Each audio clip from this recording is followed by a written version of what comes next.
കഴിഞ്ഞ നമ്മുടെ ലോങ് വീഡിയോയിൽ പറഞ്ഞ സ്മൂത്തിയുടെ റെസിപ്പിയാണ്. ഇത്തവണ ഞാൻ ഉണ്ടാക്കിയിരിക്കുന്നത് പഴവും ആപ്പിളും ചേർത്തിട്ടാണ്. എല്ലാ പ്രാവശ്യവും ഉണ്ടാക്കാൻ നേരത്ത് ആപ്പിളും പഴവും മസ്റ്റായിട്ട് ചേർക്കും. ചെറിയ പീസായിട്ട് ഇതുപോലെ കട്ട് ചെയ്തെടുത്തിട്ടുണ്ട്. പിന്നെ കുറച്ച് നട്ട്സൊക്കെ മിക്സിയുടെ ചെറിയ ജാറിൽ പൊടിച്ചെടുക്കുന്നുണ്ട്. നമ്മുടെ വീട്ടിലുള്ള അവൈലബിൾ ആയിട്ടുള്ളതൊക്കെ നമുക്ക് എടുക്കാം. പിന്നെ ഞാൻ ചേർത്ത് കൊടുക്കുന്നത് പീനട്ട് ബട്ടറും പാലുമാണ്. പീനട്ട് ബട്ടർ വാങ്ങിച്ചിട്ട് അല്ലാതെ കഴിക്കുന്നൊന്നുമില്ല, അതുകൊണ്ട് ഇതിലങ്ങ് ആഡ് ചെയ്ത് അങ്ങ് കഴിപ്പിക്കുകയാണ്. വേണമെങ്കിൽ കുറച്ച് ഡേറ്റ്സ് ഒക്കെ ചേർത്ത് കൊടുക്കാം മധുരത്തിന് വേണ്ടിയിട്ട്.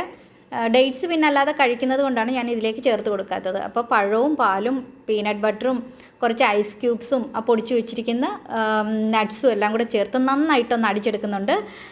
ഗ്ലാസ്സിലേക്ക് ഒഴിച്ചതിന് ശേഷം കുറച്ച് ഐസ്ക്രീം കൂടെ അതിൻ്റെ മുകളിൽ വെച്ച് കൊടുക്കാം. മുകളിലായിട്ട് പിന്നെ കുറച്ച് ഭംഗിക്ക് ടൂട്ടി ഫ്രൂട്ടിയൊക്കെ ഞാനൊന്ന് ഡെക്കറേറ്റ് ചെയ്യാനായിട്ട് വെച്ചിട്ടുണ്ട്. അപ്പോൾ ഈ ഒരു ഫ്ലാസ്ക് നമ്മൾ ശരിക്കും അവർക്ക് ട്യൂഷന് ചായ കൊണ്ടുപോകാൻ വേണ്ടിയിട്ട് വാങ്ങിച്ചായിരുന്നു. പക്ഷേ ഇത് നമുക്ക് നല്ല ഉപകാരപ്പെടുന്നുണ്ട് കേട്ടോ. ഇതുപോലുള്ള സമയത്തൊക്കെ ഈ ഒരു സ്മൂത്തി ഞാൻ ഇതിലാക്കിയാണ് കൊണ്ടുപോകാറുള്ളത്.